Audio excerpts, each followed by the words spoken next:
20 अक्टूबर के लिए हमारे पास एक ही एडिटोरियल है और ये एडिटोरियल है माओवाद और माओवादियों के बारे में। दरअसल हो क्या रहा है कि भारत में माओवाद के खिलाफ और माओवादियों के खिलाफ काफ़ी ज़्यादा सख्त कार्रवाइयाँ की जा रही है। भारत के जो गृह मंत्री हैं अमित शाह, उन्होंने कहा है कि 31 मार्च 2026 तक देश को माओवाद से मुक्त करना है, माओवाद मुक्त हो जाएगा भारत 31 मार्च 2026 तक। एक समय था, मतलब लगभग 2004 से लेकर 2012 का समय। अगर थोड़ा सा इतिहास हम पीछे जाएं और इतिहास में देखें तो लगभग माओवाद की शुरुआत या माओवादी घटनाओं की शुरुआत भारत में 1967 से हुई थी। और 1967 से जो कहानी शुरू हुई है, यानी 1967 से जो हिंसक कार्रवाइयाँ शुरू हुई हैं माओवाद की, उसके बाद 2004 से लेकर 2012 के बीच में माओवाद अपने पीक पर था। माओवाद अपने सबसे चरम स्तर पर था 2004 से लेकर 2012 के बीच में। और इस समय लगभग भारत में 20 राज्यों और 200 से भी ज़्यादा जिलों में माओवाद का प्रभाव देखा जा सकता था।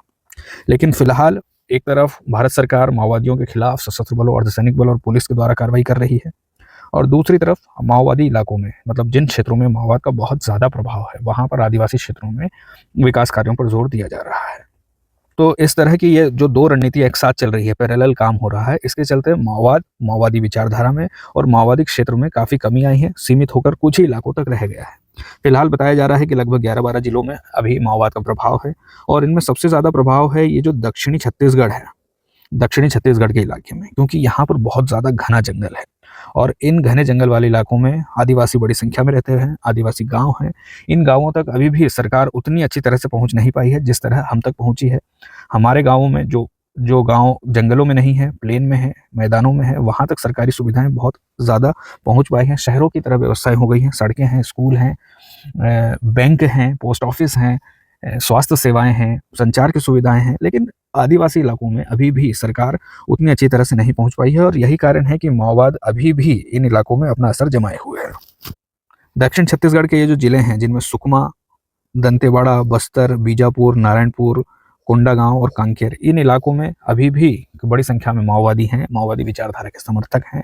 सशस्त्र उनके सैनिक भी हैं, यानी जो पीएलजे में हैं, पब्लिक लिबरेशन गुरिल्ला आर्मी में, ये कम्युनिस्ट पार्टी सीपीआई माओवादी की सशस्त्र यूनिट है। उस समय जब माओवाद अपने पीक पर था, यानी 2004-05 से लेकर 2011-12 तक, उस समय नक्सलवाद को या माओवाद को भारत में आंतरिक सुरक्षा के लिए सबसे बड़े खतरों के रूप में देखा जा रहा था। लेकिन जैसे हमने बात की कि भारतीय सेनाएं एंटी इंसर्जेंसी टैक्टिक्स के माध्यम से, मतलब सशस्त्र बलों को इस तरह से ट्रेन किया गया है, खासकर माओवादियों से लड़ने के लिए, माओवादी इलाकों में घुसने के लिए, घने जंगलों वाले क्षेत्रों में रहने के लिए, वहां पर कार्रवाइयां करने के लिए, सैनिक कार्रवाइयां करने के लिए हमारे सैनिकों को, पुलिस बलों को, अर्धसैनिक बलों को ट्रेन किया गया है। और इन प्रयासों के चलते एक तरफ, और दूसरी तरफ जिला प्रशासन के द्वारा, सरकार के द्वारा जो विकासात्मक कार्य किए जा रहे हैं, उनके चलते माओवाद को काफ़ी ज़्यादा कंट्रोल कर लिया गया है। जैसे हमने बात की कि 1967 से ये जो पश्चिम बंगाल का इलाका है, जहाँ पर कुछ गांव हैं, नक्सलबाड़ी, खड़ीबाड़ी, फांसीदेवा, इन गांवों से, जो अभी दार्जिलिंग के आसपास के गांव हैं, वहाँ से माओवाद की शुरुआत हुई थी। मतलब माओवादी घटनाएं सबसे पहले यहीं पर हुई थी 1967 के दौरान।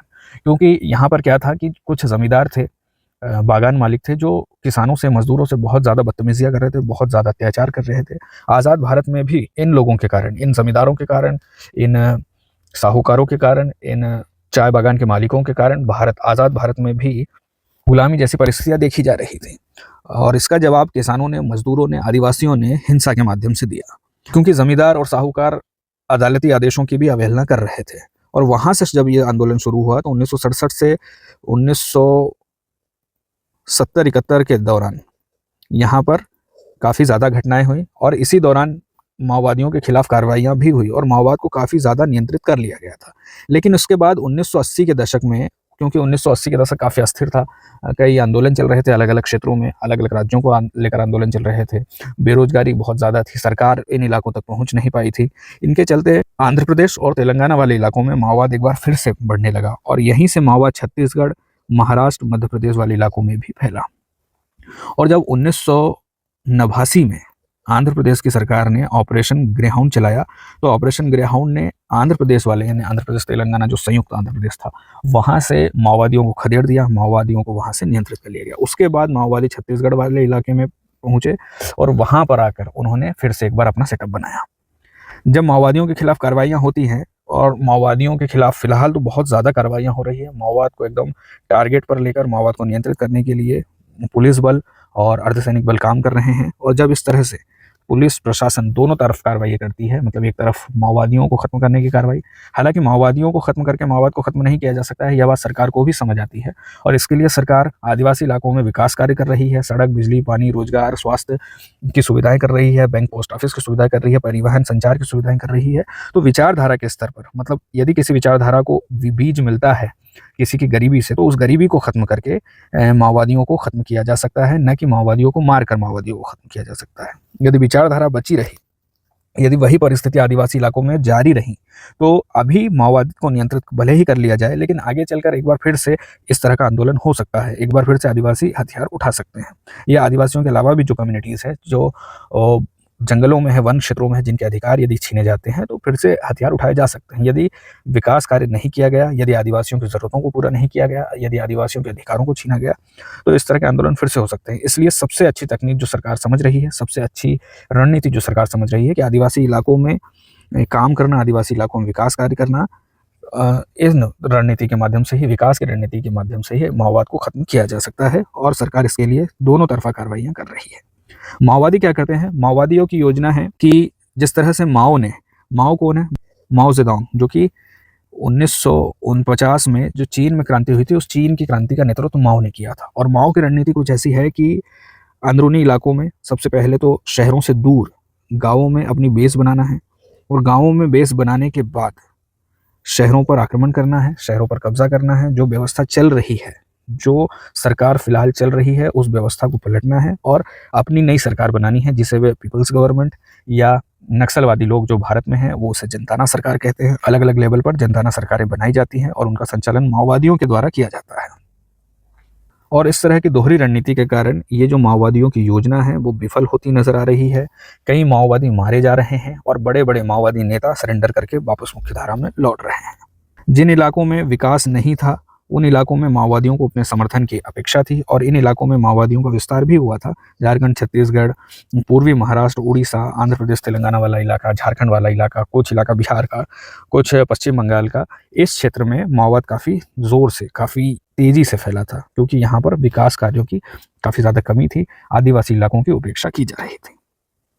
जिन इलाकों में, मतलब जैसे अबूझमाड़ में फिलहाल अभी भी माओवाद का काफ़ी ज़्यादा असर है, गढ़चिरौली और उड़ीसा के इलाकों में, दक्षिण छत्तीसगढ़ वाले इलाकों में जहां अभी भी माओवाद का असर है, वहां पर कुछ ऐसी परिस्थितियां थी जिनके कारण माओवाद फैला था। लेकिन समय के साथ जनजातीय लोगों में भी माओवाद के खिलाफ असंतोष बढ़ने लगा है, क्योंकि हुआ क्या है कि माओवादी जनजातीय लोगों को, आदिवासी लोगों को पार्टी में भर्ती करते हैं या पीएलजे में भर्ती करते हैं, उन्हें ट्रेनिंग देते हैं और सैन्य लड़ाइयों में झोंक देते हैं।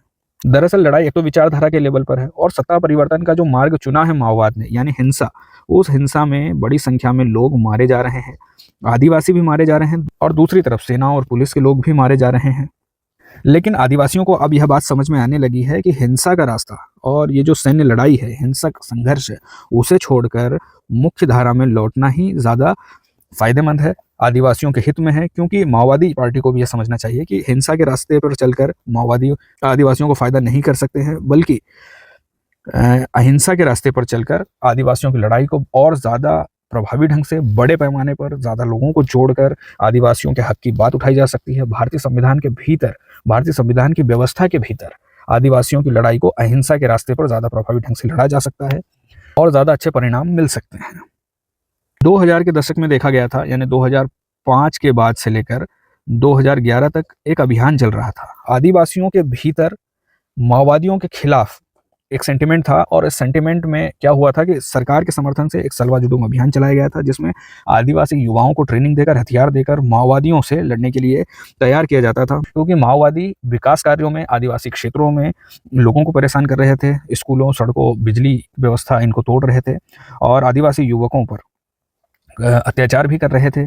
और इन सब बातों को लेकर आदिवासियों में माओवादियों के खिलाफ गुस्सा पनप रहा था, और इस गुस्से की अभिव्यक्ति सलवा जुडूम के रूप में हुई थी। लेकिन सलवा जुडूम का एक दूसरा प्रभाव भी पड़ा। सलवा जुडूम में हुआ क्या था, जो आदिवासी युवक माओवादियों के खिलाफ लड़ रहे थे, उन्होंने कुछ, या कहें कि इनोसेंट जो जिनका कोई दोष नहीं है, जो माओवाद से जुड़े नहीं थे, ऐसे आदिवासियों के खिलाफ भी कार्रवाइयाँ की और उसके कारण सलवा जुडूम के खिलाफ भी आदिवासियों में गुस्सा पनपा और इसका परिणाम ये हुआ कि आदिवासी युवक माओवादी पार्टियों से जुड़ने लगे, अपनी सुरक्षा के लिए, अपने अधिकार के लिए। तो सबसे पहले आदिवासियों में एक असंतोष फैला जो कि माओवाद के खिलाफ था, माओवादी पार्टी के खिलाफ था। उसके बाद सलवा जुडूम के खिलाफ जो असंतोष फैला उसने माओवादी पार्टी को और ज़्यादा मजबूत कर दिया। हालांकि सुप्रीम कोर्ट ने इसे असंवैधानिक घोषित कर दिया था और असंवैधानिक घोषित करने के बाद यह अभियान खत्म हो गया था। इसके बाद पुलिस बलों ने, मतलब सीआरपीएफ, पुलिस बल और डीआरजी यानी डिस्ट्रिक्ट रिजर्व गार्ड, इन सब ने मिलकर अभी माओवाद के खिलाफ बड़ी कार्रवाइयाँ की हैं, बड़े परिणाम हासिल किए हैं। कई माओवादी नेताओं ने सरेंडर किया है, जिनमें मोल्लोजुला वेणुगोपाल राव, इन्हें सोनू दादा भी कहते हैं, ये बड़े माओवादी नेता हैं। सीसी यानी कि कम्युनिस्ट पार्टी ऑफ इंडिया माओवादी के सेंट्रल कमेटी के सदस्य भी हैं और कहते हैं कि छत्तीसगढ़ वाले इलाके से, बस्तर वाले इलाके से सबसे पहले मेंबर ये थे जो सीसी में शामिल हुए थे, यानी कि माओवादी पार्टी की सेंट्रल कमेटी में शामिल हुए थे। इनके अलावा रुपेश नाम के एक नेता हैं, माओवादी नेता हैं, उन्होंने भी सरेंडर किया है और वापस मुख्यधारा में लौटे हैं। सतीश नाम के एक नेता हैं, उन्होंने भी सरेंडर किया है और वापस मुख्यधारा में लौटे हैं। और कई बड़े माओवादी नेता मारे भी गए हैं, जिनमें जनरल सेक्रेटरी, मतलब माओवादी पार्टी के जो जनरल सेक्रेटरी थे, अबूझमाड़ में एक मुठभेड़ में उनकी मौत भी हो गई है। एक और बड़े नेता थे जो सेंट्रल कमेटी के सदस्य थे, माडवी हिडमा, उनकी भी मौत हो गई है। और इन सभी, एक तरफ कई बड़े नेताओं की मौत हुई है, दूसरी तरफ कई बड़े नेता सरेंडर करके वापस मुख्यधारा में लौट रहे हैं। और मोल्लोजुला वेणुगोपाल राव का कहना है कि एकमात्र यही रास्ता है कि भारतीय संविधान में रास्ता तलाशा जाए, आदिवासियों के भले का रास्ता तलाशा जाए, क्योंकि भारतीय संविधान एक लोकतांत्रिक व्यवस्था हमारे देश में स्थापित करता है। भारत में राजतंत्र नहीं है, भारत में डिक्टेटरशिप नहीं है, भारत में किसी भी प्रकार का कोई अधिनायकवाद नहीं है। भारत में एक लोकतांत्रिक व्यवस्था है। लोकतांत्रिक व्यवस्था में लोग अपने प्रतिनिधि चुनते हैं, अपने रिप्रेजेंटेटिव्स को विधानसभाओं में, संसद में, राज्यसभा में, लोकसभा में पहुंचाते हैं और ये लोग अपने जनता की हक की बातों को उठाते हैं। और इस व्यवस्था में और इस व्यवस्था के खिलाफ किसी भी प्रकार से हिंसा का रास्ता लेना, हिंसा का सहारा लेना बिल्कुल भी सही नहीं होगा, क्योंकि यह भी एक जनता की ही सरकार है।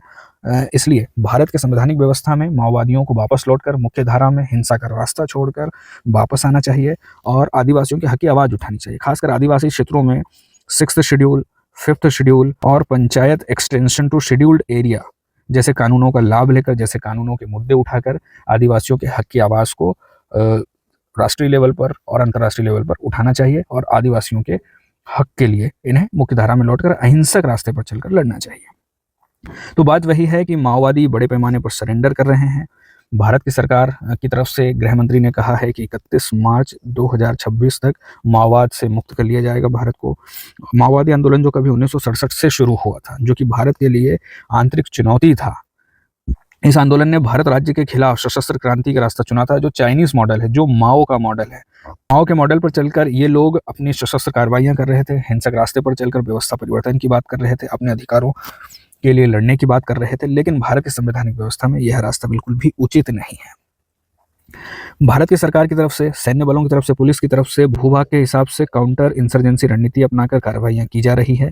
एक तरफ कार्रवाइयां की जा रही है, दूसरी तरफ सड़क, बिजली, पानी, मोबाइल संचार, स्वास्थ्य, परिवहन जैसी सुविधाएं आदिवासी क्षेत्रों में पहुंचाई जा रही है, ताकि माओवाद को विचारधारा के स्तर पर खत्म किया जा सके। माओवाद का या कहें कि खाद बीज खत्म किया जा सके, जो कि लोगों में असंतोष की भावना है, उसे दूर करके ही माओवाद को खत्म किया जा सकता है।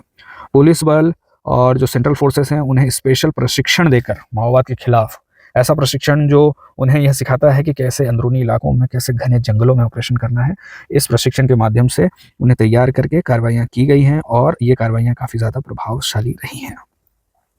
माओवाद के खिलाफ आम लोगों में भी गुस्सा पनपा, जो सलवा जुडूम के रूप में बाहर निकला था, लेकिन सलवा जुडूम को प्रतिबंधित कर दिया गया था, क्योंकि सलवा जुडूम ने भी कुछ ऐसी कार्रवाइयाँ की थी जिसके कारण आदिवासी लोगों के अधिकार छीने जा रहे थे और माओवाद को मदद मिल रही थी। और सबसे अच्छी तकनीक यही हो सकती है माओवाद से लड़ने की कि लोगों का, खासकर ट्राइबल एरियाज़ में, जनजाति इलाकों में ट्राइबल लोगों का विश्वास जीत कर ही माओवाद को खत्म किया जा सकता है। लोगों को यदि लगेगा कि हमारी सरकार है, इस संवैधानिक व्यवस्था में कोई है उन्हें सुनने वाला, तो वे संवैधानिक व्यवस्था में विश्वास करने लगेंगे। और यदि माओवादियों को यह लगेगा कि संवैधानिक व्यवस्था में जो प्रतिनिधि हैं, हो सकता है भ्रष्ट प्रतिनिधि, जनता की बात ना सुनते हो या जनता के अधिकारों की बात न करते हो, और संसाधनों पर कब्जा करने की बात करते हैं। इस तरह के नेता आदिवासी लोगों में या किसी भी समाज में असंतोष फैलाते हैं और व्यवस्था से विश्वास को कम करते हैं। तो सबसे पहले तो व्यवस्था में विश्वास को बनाए रखना ज़रूरी है, क्योंकि आदिवासियों को अपने हक की लड़ाई लड़ने के लिए कोई तो चाहिए, कोई रास्ता तो चाहिए जिसके चलते वे अपने अधिकारों की रक्षा कर सके। अब वो रास्ता भारत की संवैधानिक व्यवस्था में भी हो सकता है, और वो रास्ता जो माओवादियों ने ढूंढा हिंसा के रास्ते में, वो भी हो सकता है। हालांकि वो उचित रास्ता नहीं है, लेकिन जब व्यवस्था में विश्वास नहीं होगा तो इस तरह के घटनाएं सामने आएंगी, इस तरह की घटनाएं सामने आएंगी, इस तरह के कार्य होंगे। तो भारत की संवैधानिक व्यवस्था में, जो कि बिल्कुल आदिवासियों के हक के लिए बनाई गई है, आदिवासियों के अधिकारों की रक्षा के लिए कई सारे प्रावधान हैं, और उन्हें सही तरह से लागू करवाने के लिए जनता के प्रतिनिधियों को भी, बड़े नेताओं को भी आगे बढ़कर मदद करनी चाहिए, आगे बढ़कर उनकी हक की आवाज़ को उठाया जाना चाहिए। चूंकि राज्य अनुपस्थित रहेगा तो संतोष फैलेगा, और यही माओवादियों के समर्थन का रास्ता है। लेकिन समय के साथ माओवादियों को, मतलब जो माओवादी आंदोलन में जुड़े थे, उन आदिवासियों को यह समझ में आने लगा कि उन्हें सिर्फ एक प्यादा बनाया जा रहा है। दूसरी तरफ सरकारी योजनाओं का लाभ मिलने से उन्हें भारत की संवैधानिक व्यवस्था में विश्वास बढ़ने लगा, और हिंसा का रास्ता उन्हें अब नीरस लगने लगा। उन्हें समझ आने लगा कि हिंसा का रास्ता बिल्कुल भी सही नहीं है, इसमें चलकर कुछ भी नहीं मिलने वाला, खासकर आदिवासी कम्युनिटी को कुछ नहीं मिलने वाला। हिंसा का रास्ता किसी को भी कभी लाभ नहीं पहुंचा सकता। ऐतिहासिक संदर्भ में जैसे हमने बात की थी कि माओवाद जो है वो माओ से प्रेरित है। माओ कौन है? एक नेता थे जो 1949 में इनके नेतृत्व में चीन में क्रांति हुई थी। पहले चीन में एक नेशनलिस्ट सरकार थी, वहाँ की सरकार को कहा जाता था रिपब्लिक ऑफ चाइना। तो माओ बताते हैं कि व्यवस्था को परिवर्तित करने के लिए सबसे पहले शहरों से दूर गांवों में बेस बनाना होगा, उसके बाद शहरों को घेरना होगा, शहरों पर कब्जा करना होगा, व्यवस्था को पलटना होगा। जो लोग इस प्रक्रिया के आड़े आते हैं उन्हें भले ही मार दिया जाए, और पूरी व्यवस्था को बदलकर पीपल्स गवर्नमेंट स्थापित करनी होगी। पीपल्स गवर्नमेंट यानी जनताना सरकार, जो माओवादी, भारत के माओवादी जनताना सरकार कहते हैं। और फिर यह पूरी व्यवस्था बदल जाएगी। लेकिन भारत की लोकतांत्रिक संस्थाएं, भारत की लोकतांत्रिक व्यवस्था इतनी मजबूत है, भारत का संविधान इतना मजबूत है, भारत की जो व्यवस्था हमने हमारे संविधान के साथ बनाई थी। भारत का संविधान जब 26 जनवरी 1950 को लागू हुआ था, एक लंबी प्रक्रिया, एक लंबी लड़ाई के बाद भारत ने आज़ादी हासिल की, और लोकतांत्रिक व्यवस्था जो स्थापित की भारत ने, उसके सामने माओवाद हार चुका है। माओवाद खत्म होने की कगार पर है। और यदि आदिवासियों के हक की लड़ाई जारी रही और आदिवासियों के लिए काम करना हमने जारी रखा, आदिवासियों के हक की बात सुनी गई, तो फिर से इस तरह की कोई भी हिंसक विचारधारा फिर से भारत में नहीं बन सकती, नहीं पनप सकती। सलवा जुडूम 2005 से लेकर, मतलब 2005 में के लगभग शुरू हुआ था, जिसे 2011 में सुप्रीम कोर्ट ने असंवैधानिक बताकर खत्म कर दिया था। माओवादी नेता कई सरेंडर कर रहे हैं, जिनमें एक बड़ा नाम है मल्लोजुला वेणुगोपाल राव। वेणुगोपाल राव ने सरेंडर करने के बाद कहा है कि भाई हिंसा के रास्ते पर चलकर कुछ नहीं मिलने वाला, लोकतांत्रिक व्यवस्था में ही लड़ाई लड़नी होगी, लोकतांत्रिक व्यवस्था में ही आदिवासियों के हक की आवाज़ उठानी होगी। अंतर्राष्ट्रीय स्तर पर भी इस तरह के कई उदाहरण थे, और उनकी परिणति भी यही हुई कि हिंसा का रास्ता छोड़कर वे वापस मुख्यधारा में लौटे हैं, जिसमें जैसे पेरू, कोलंबिया, मलेशिया, यहाँ पर भी हिंसक मार्ग को छोड़कर वापस राजनीतिक प्रक्रिया अपनाने पर लोगों ने जोर दिया है।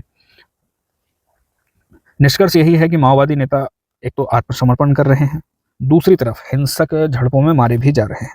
हालांकि यदि माओवाद को नियंत्रित कर लिया जाता है, आत्मसमर्पण होता है, बड़े माओवादी नेता अपने बड़ी संख्या में समर्थकों के साथ सरेंडर करते हैं, हथियार छोड़ते हैं और अहिंसा का रास्ता अपनाते हैं, तो हिंसा कम होने की संभावना है, और इन इलाकों में शांति स्थापित होने की संभावना है। और भारतीय लोकतंत्र के भीतर समाधान की राह, भारतीय लोकतांत्रिक व्यवस्था के भीतर ही आदिवासियों के हक की राह यदि ये खोजते हैं, तो भारत में शांति स्थापना हो पाएगी।